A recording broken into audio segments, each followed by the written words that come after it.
Assalamualaikum warahmatullahi wabarakatuh. Teja terpental ke dinding. Tubuhnya seketika lemas. Ia ketakutan melihat Ki Bamantara berdiri di hadapannya. Lengan Ki Bamantara sudah terangkat. Kemudian ia menyentekkan jari telunjuknya ke kepala Teja. Seketika sosok Kuyang keluar dari mulut Teja. Kuyang itu terlihat melotot kesakitan, lalu hancur berkeping-keping. Terkulai tak berdaya, tubuh Teja di lantai. Ki Bamantara memikul tubuh lelaki itu yang kurus kerempeng. Ia berjalan keluar rumah tanpa mengucapkan apapun pada istrinya. Ki Bamantara menuju ke arah pantai sambil memikul tubuh Teja. Warga desa Balangandang hanya bisa mengintip dari celah bilik rumahnya sambil ketakutan. Sesampainya di bibir pantai, Ki Bamantara meletakkan tubuh Teja yang terbujur, tak sadarkan diri di atas pasir. Ombak berdebur sesekali membasahi kepala Teja. Ki Bamantara duduk sila di samping Teja. Bibirnya bergetar membaca mantra dalam bahasa Jawa. Dari kejauhan, di atas teriak-teriak ombak, muncullah sebuah keraton dari dasar lautan. Keraton itu berwarna hijau, lengkap dengan para permaisuri berpakaian kebaya hijau. Rambut mereka dikonde dengan rapi. Wajahnya cantik berseri. Tubuhnya gemulai indah. Di tengah-tengah para permaisuri ada seorang ratu, alias singgasana dengan mahkota emas di kepalanya. Ia mengenakan kain batik yang sangat bagus, disarungkan pada pinggangnya yang gemulai. Juga mengenakan kebaya hijau dan berselendang hijau yang menjulur menyentuh lautan. Dia Nyi Roro Kidul, ratu dari segala jin, penguasa laut selatan. Tanpa Teja ketahui, ternyata sakitnya Ki Bamantara selama ini bukan karena telur kiriman Teja, tapi karena kemarahan Nyi Roro Kidul. Ya, Nyi Roro Kidul belum memaafkan pelakuan Ki Bamantara terhadap Sartika. Untuk itu, ia terserang penyakit aneh yang membuat Ki Bamantara tidak bisa bangun dari tidurnya selama berbulan-bulan. Telur kiriman Teja sama sekali tidak mempan terhadap Ki Bamantara, sekalipun menggunakan waringin sungsang. Ki Bamantara terlalu sakti untuk diteluh oleh siapapun, tapi kesaktian Nyi Roro Kidul tidak ada tandingannya. Tidak sanggup Ki Bamantara melawan Nyi Roro Kidul. Selama tertidur itulah, ruh Ki Bamantara dibawa kabur oleh jin utusan Nyi Roro Kidul. Ia dibawa ke keraton untuk menjadi seorang hamba, melayani Nyi Roro Kidul.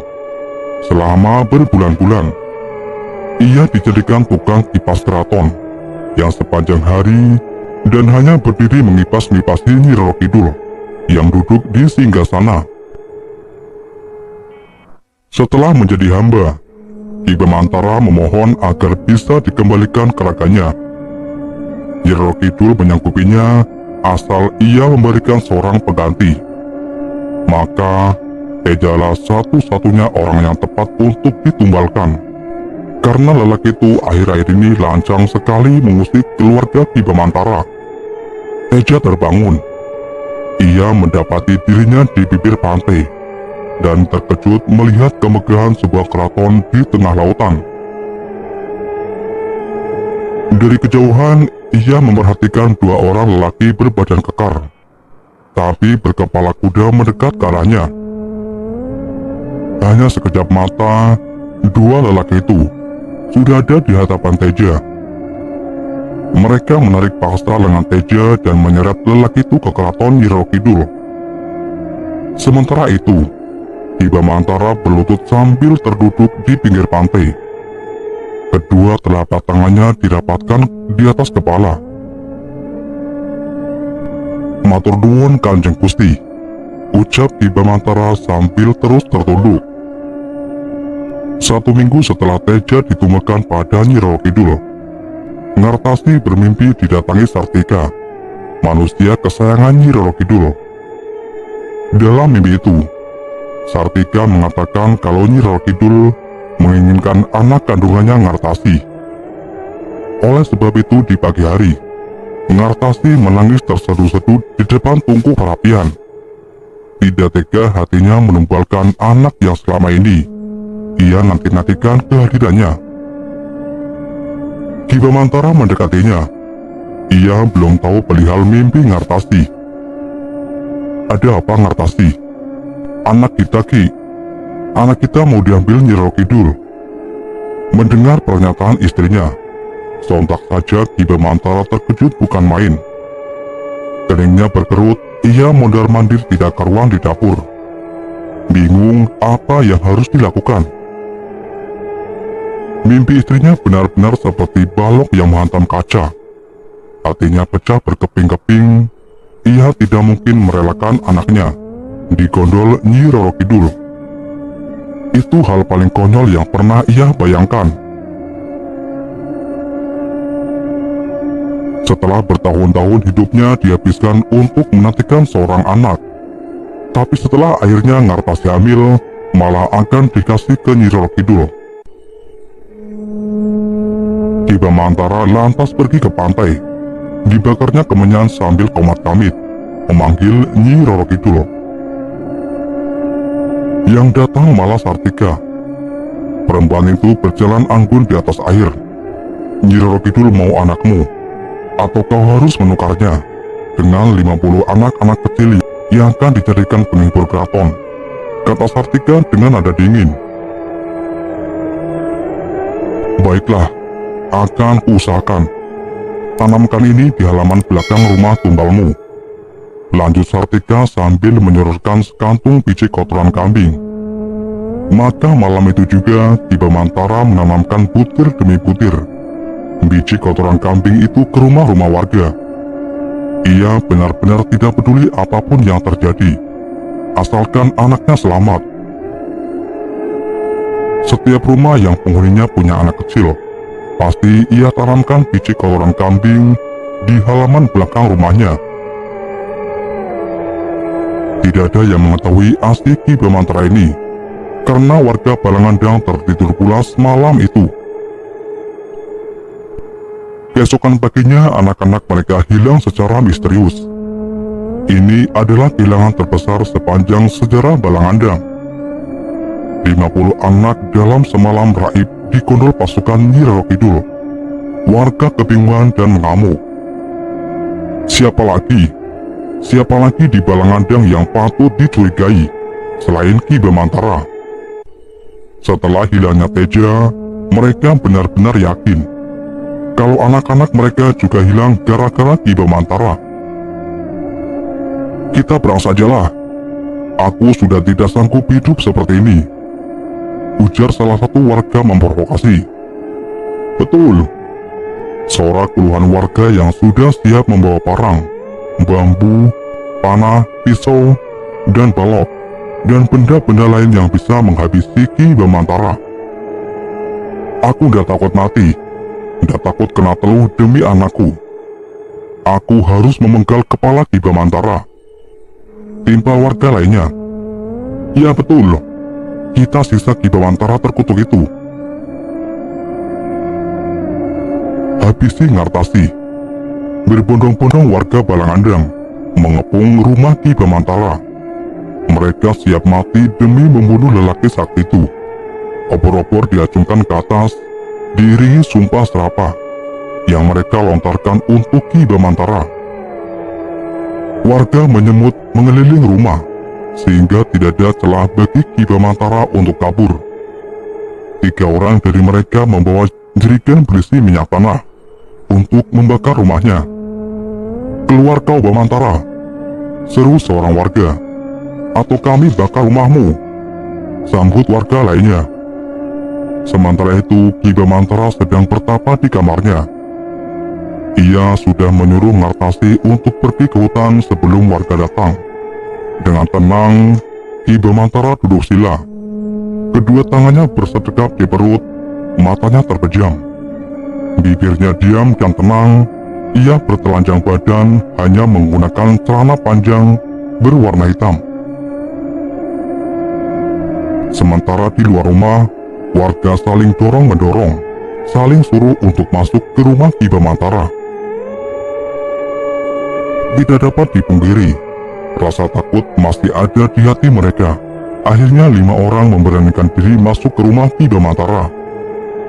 Selang beberapa menit, dari mulut pintu rumah itu terpental potongan-potongan tubuh manusia, yang tidak lain adalah tubuh dari warga yang masuk barusan. Mereka terkejut melihat kejadian itu. Darah tercecer di mana-mana. Tubuh manusia terserak tak karuan di atas tanah. Hal itu membuat warga ketakutan. "Ayo kita serbu saja," ajak salah seorang warga mencoba untuk menyemangati. "Semuanya jangan takut. Ini demi anak-anak kita tercinta." Mereka mendesak masuk ke dalam rumah Ki Bamantara. Di sana ada 5 ekor macan gaib yang siap mencapik-capik tubuh manusia. 30 orang mati, potongan tubuhnya tercecer. Salah satu dari mereka berhasil meraih Ki Bamantara dari semedinya dan macan itu hilang. Ki Bamantara diseret paksa keluar dari rumah. Mereka mengingatkan rantai pada lengan dan kakinya, sementara lehernya diikat sebuah tali seperti mengikat kerbau. Mereka menaburkan minyak tanah ke seluruh ruangan rumah Ki Bamantara dan membakar rumah itu. Api seketika berkobar menyinari desa Balangandang. Api membumbung. Anjing-anjing menguik ketakutan. Rumah Ki Bamantara perlahan ambruk dimakan api. "Kejar Ngartasi dan habisi dia," pinta salah satu seorang warga. "Dia pasti lari ke hutan. Kita kepung rame-rame." Malam itu juga, warga berhamburan masuk ke dalam hutan sambil membawa obor dan benda tajam.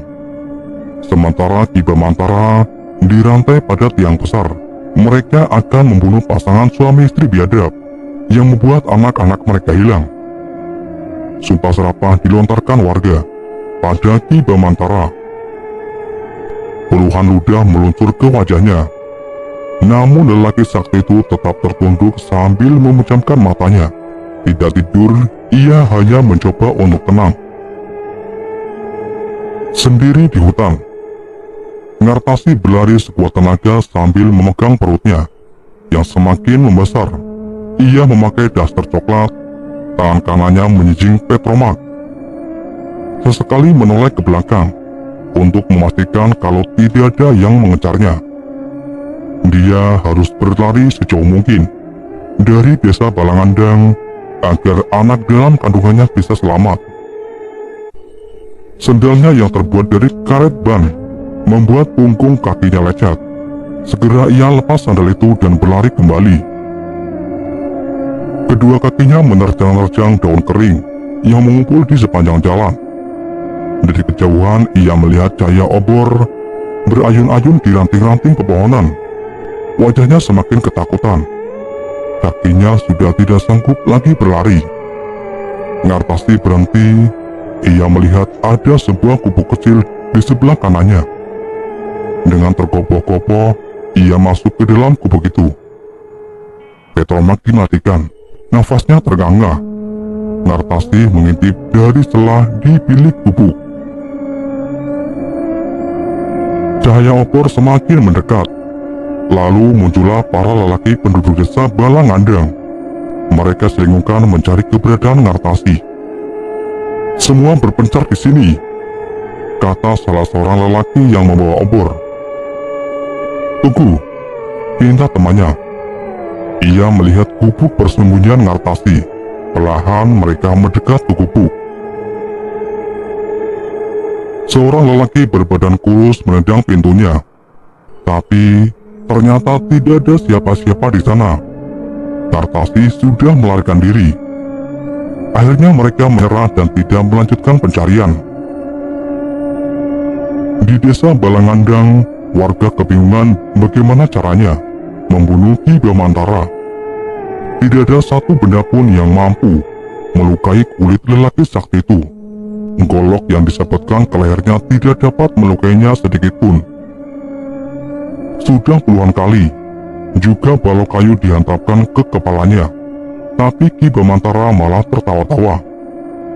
Lehernya juga sudah digantung di atas pohon, tapi tidak kunjung mati. Bawa ke laut, ikat kaki dan tangannya, rantaikan beban di kakinya, lalu tenggelamkan dia, usul seorang warga. Setuju. Naik perahu saja, kita bawa Ki Bamantara ke tengah laut. Mereka merantaikan besi di kaki Ki Bamantara sebagai beban agar bisa tenggelam di tengah laut. 3 lelaki naik ke atas perahu. Dengan tersungkur-sungkur Ki Bamantara diseret paksa ke perahu. Didayungnya perlahan perahu itu ke tengah laut. Setelah dirasa jauh dari pantai, mereka menyeburkan dan menenggelamkan Ki Bamantara. Tubuh Ki Bamantara bergerak-gerak mencoba untuk melepaskan rantai kaki dan tangannya. Tapi usahanya sia-sia. Tubuhnya melemah. Ia tenggelam dan mati di dasar lautan. 3 lelaki di atas perahu tertawa puas melihat tubuh Ki Bamantara tenggelam. Kali ini mereka aman dari teror dukun biadab itu. Beberapa hari kemudian, Ngartasti masih tertahan di hutan. Ia berharap suaminya datang menjemput. Namun sampai saat ini suaminya belum juga muncul. Gubuk yang kecil beralaskan tanah itu menjadi tempatnya berteduh. Sehari-hari ia hanya memakan buah kecapi yang jatuh dari pohonnya. Bahkan ia juga memakan cangkang buah tersebut. Sementara untuk minum, ia harus berjalan 2 km ke arah barat. Di sana ada mata air yang selalu mengalir. Ditatanya dedaunan sebagai alas untuk tidur. Sementara Petromax miliknya sudah kehabisan bahan bakar. Jadi setiap malam, ia di tengah kegelapan. Tidak ada cahaya yang bisa menerangi gubuknya. Ia sepi sendirian di hutan. Anakku. Di suatu malam, Ngartasti mendengar suara langkah kaki dari luar gubuk. Segera ia mengambil sebuah batu dan mengintip dari celah bilik. Ternyata itu adalah Mbak Rumi. Berhambulah Ngartasti keluar dan langsung memeluk wanita tua itu. Ia menangis sesenggukan di pelukan Mbak Rumi. "Kok kamu di sini, Ngartasti? Warga desa marah, Mbah. Mereka mau membunuhku," jawab Ngartasti sambil terus menangis. "Ikut aku saja. Gubukku tidak jauh dari sini." Mbah Rumi membawa Ngartasti ke gubuknya. Gubuk itu lebih besar dari gubuk yang ditempati Ngartasti selama ini. Walau masih berlantaikan tanah, tapi ada sebuah tempat tidur yang terbuat dari bambu. Sebuah lampu canting menjadi satu-satunya sumber cahaya gubuk itu. Atapnya terbuat dari ijuk, dindingnya bilik, dan ada sebuah jendela sederhana di bagian depan gubuk Mbak Rumi. Disuguhkan segelas air dan sebatang singkong bakar kepada Ngartasti. Wanita itu makan dengan lahap. Wajar saja karena selama ini dia hanya memakan buah kecapi beserta cangkangnya. Tubuh Ngartasti terlihat semakin kurus, namun dengan perut yang sudah hamil tua. Entah sudah beberapa bulan kandungan Ngartasti, bahkan ia sendiri tak begitu mengingatnya. Yang jelas semakin hari badannya semakin lemas. "Terima kasih, Mbah. Aku senang sekali bisa ketemu Mbah di hutan." "Aku takut, Mbah," kata Ngartasti suaranya parau. Air matanya pun menetes kembali. Mbah Rumi mengelus bahu Ngartasti. "Kau aman di sini. Aku akan merawatmu sampai anakmu lahir." Mbah Rumi tersenyum membuat keriput di pipinya terlihat. 1 bulan lebih, Ngartasti hidup bersama wanita tua itu di gubuk. Mbah Rumi menanam singkong di belakang gubuk, sehingga cadangan makanan selalu tercukupi. Ngartasti masih berharap bisa bertemu Ki Bamantara, suaminya tercinta. Ia yakin Ki Bamantara masih hidup, dan suatu saat akan datang menjemputnya. Sebelum hari bahagia itu tiba, ia harus bertahan hidup demi buah hatinya. Ngartasi berencana untuk mengajak Ki Bamantara pergi dari Balangandang dan memulai hidup baru di tempat baru. Entah di mana, Ngartasi belum tahu pastinya. Di sebuah malam yang basah karena hujan turun sangat deras, suara rintik hujan terdengar membasahi atap ijuk. Malam itulah Ngartasi mempertaruhkan nyawanya antara hidup dan mati. Selesai makan, tiba-tiba perutnya mulas. Ia memegangi perutnya dengan tangan kanan, sementara sikong bakar yang ia pegang jatuh begitu saja ke tanah. Dengan cekatan, Mbah Romi membaringkan Ngartasi di atas tempat tidur. Ia tahu Ngartasi akan melahirkan. Keringat mengucur di sekujur tubuh Ngartasi. Ia berusaha mendorong jabang bayi dalam perutnya agar segera keluar. Beberapa kali ia menghentakan nafas dan mengejan dengan sekuat tenaga, tapi bayi di dalam perutnya tidak kunjung keluar. Tangannya dengan kuat mencengkram lengan Mbah Romi, sementara wanita tua itu terus memijit-pijit perut Ngartasi. Cahaya lampu berayun-ayun memantulkan bayangan Ngartasi yang sedang berjuang melahirkan. Selang beberapa waktu, jabang bayi itu tetap tidak kunjung keluar dari perut Ngartasi. Ini sangat membahayakan nyawanya. Terlebih wanita itu sekarang sudah kehabisan tenaga. Matanya sayu, wajahnya pucat, bajunya basah oleh keringatnya, dan air mata merekah di matanya. Ia tidak ingin mati secepat ini. Ngartasi ingin melahirkan anaknya dengan selamat dan bertemu suaminya. Mbah Romi jengkel dengan situasi seperti ini. Ia kemudian keluar gubuk, mengacungkan jari telunjuknya ke langit. Matanya terpejam, bibirnya bergetar seperti sedang membaca mantra. Di tengah hujan deras dan angin ribut, ia memohon kepada dedamit penghuni hutan agar menolong Ngartasi. Sesaat kemudian terdengar suara tangisan bayi. Mbah Romi masuk kembali ke dalam gubuk. Di sana ia melihat sosok genderuwo sedang merangkul bayi Ngartasi dan meletakkan bayi itu di atas ranjang bambu anakku. Lirih Ngartasi berucap sesaat sebelum tidak sadarkan diri.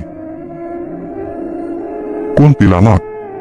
Sepulangnya dari mencari kayu bakar, Mbah Romi terperangah melihat Ngartasi tewas digantung. Gubuknya acak-acakan, melati hilang. Dia yakin ini pasti pengakuan warga desa Balangandang. Sambil menangis, Mbah Romi menurunkan jasad Ngartasi yang sudah kaku dari tiang gantungan. Nasibmu, Nduk. Maafkan Mbah ya, tidak bisa menolong kamu. Ia membaringkan jasad Ngartasi di atas tempat tidur, membuka pakaian Ngartasi, lalu memandikan jasadnya terus sambil menangis. Mbah Romi sudah menganggap Ngartasi seperti anaknya sendiri. Ia tidak terima kalau warga desa Balangandang memperlakukan Ngartasi seperti ini. Maka malam itu juga, ia menggendong jasad Ngartasi dan membawanya ke sebuah mata air. Di sana ia letakkan jasad Ngartasi di atas dedaunan kering. Cahaya rembulan menyinari sekelilingnya. Mbah Romi duduk sila di depan jasad Ngartasi sambil melantunkan tembang Lingsir Wengi.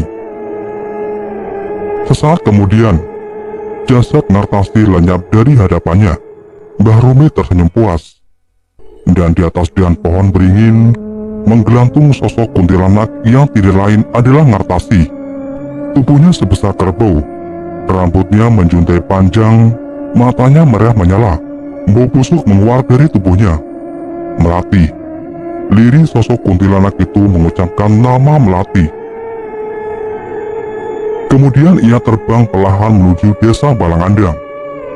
Ngartasi yang sudah menjelma menjadi sosok kuntilanak tidak henti, menjadi teror bagi warga Balangandang. Anak-anak mereka hilang tanpa sebab, lalu besoknya, tengkorak mereka mengapung di pantai. Balangandang mencekam. Tidak ada warga yang berani keluar rumah saat malam tiba. Puluhan tahun kemudian desa Balangandang, Rini menyaksikan perkelahian antara Arya dan orang gila itu, sampai keduanya mati. Sumur yang ia bacakan mantra terus mengepul mengeluarkan asap putih tebal. Sesosok kuntilanak sebesar kerbau muncul melayang perlahan sambil memeluk tubuh Jessica. "Aku mohon, kembalikan Jessica," pinta Rini sambil menengok ke atas.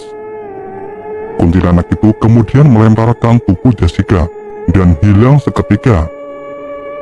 Tergolek tak berdaya, Jessica di atas lantai rumah yang sudah hangus terbakar. "Gue di mana, Rin?" tanya Jessica sambil memicingkan matanya. "Lu aman sekarang? Ayo kita pulang, Jess. Ibu sama bapak lu pasti senang kalau tahu lu masih hidup." Rini membantu Jessica untuk bangun. Ia memapah temannya itu pergi meninggalkan Balangandang yang sudah tidak berpenghuni. Di perjalanan pulang, tidak henti Rini memeluk temannya itu. Ia senang kalau Jessica ternyata benar-benar masih hidup. Setelah ini, tidak akan pernah lagi dia menginjakkan kaki ke Balangandang. Kepulangan Jessica membuat heboh. Media ramai memberitakannya. Beberapa kali Rini dan Jessica diundang ke acara TV untuk menceritakan pengalamannya di desa Balangandang. Wajah mereka terpampang di koran-koran nasional, bahkan jadi pembicaraan media internasional. Di balik kepulangan Jessica, ada hal aneh dalam dirinya.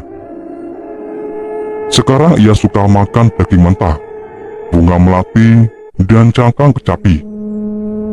Tapi Rini tidak terlalu ambil pusing terhadap perubahan temannya itu. Yang terpenting sekarang, Jessica sudah selamat. "Gue ke toilet dulu ya," kata Jessica. Siang itu mereka makan di sebuah restoran di Jakarta. "Iya, Jess," timpal Rini. Tiba-tiba perut Rini mules juga. Buru-buru ia mengusul Jessica ke toilet. Setelah selesai buang air besar, saat Rini mencuci tangannya di wastafel, Rini mencium bau busuk yang sangat aneh. Juga terdengar suara seseorang seperti sedang mengunyah. Ada satu pintu toilet yang terkunci, dan itu pasti diisi oleh Jessica. "Jess," panggil Rini, tapi tidak ada jawaban. Rini mengecek ke bawah pintu toilet. Seharusnya terlihat sepasang kaki Jessica di sana, tapi tidak ada. Rini mendorong pintu toilet itu, namun terkunci. Suara yang mengunyah terdengar jelas dari dalam toilet.